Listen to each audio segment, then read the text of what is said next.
Essentials for Successful English Language Teaching by Thomas S. C. Farrell and George M. Jacobs. Our chapter is Chapter 2, Encourage Learner Autonomy. Our students learn a second language usually because they want to be able to communicate with others who use that language in their daily lives. So the idea of proposing that our students should eventually become autonomous in their learning is essential because learner autonomy, as it is discussed in this chapter, emphasizes the role of the learner rather than the role of the teacher. Modern theories of learning emphasize the key role that learners play in the success of education. This might seem obvious, but previously, teachers and materials were given pride of place. However, the focus now is on the learner and the learning process and processes, learning styles and learning strategies of each student, rather than the previous teacher-centered approach.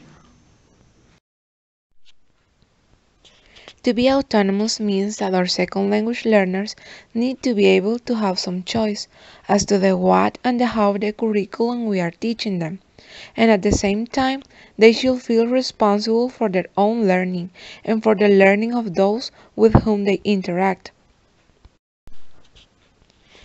In summary, when we talk about learner autonomy within a CLT approach, we recognize that we should understand our second language learners' backgrounds, beliefs, needs, and interests. Take all this into account when designing and implementing the curriculum. Help our students recognize, understand, and manipulate their strengths and weaknesses as well as the learning process itself.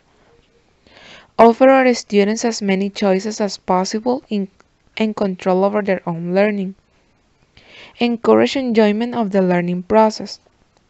Attain learner autonomy so that they can continue learning long after they leave our classrooms.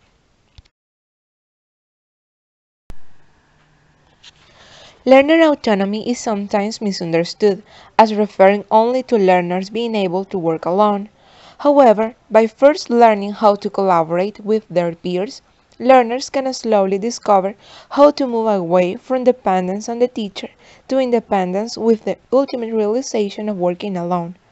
So, when we think of learner autonomy in general and learner-centeredness in particular, we see second language classrooms where students are interacting a lot, not only with the teacher but also with each other. A frequent difficulty when we encourage students to look to themselves and peers as resources is that the students feel that only the teacher can help, that classmates know as little as they do, that students helping students is the blind leading the blind. Another means of implementing learner autonomy in second language education is the use of an extensive reading program. The hope is that extensive reading will assist second language students to become autonomous learners and to develop an appreciation of the enjoyment and knowledge to be gained by reading in their second language, thus encouraging them to make reading a lifelong habit.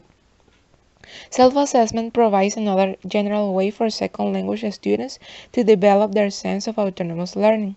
The idea here is for second language learners to develop their own internal criteria for the quality of their work, rather than being dependent on external evaluation or evaluators, often the teacher, as the sole judge of their strengths and weaknesses.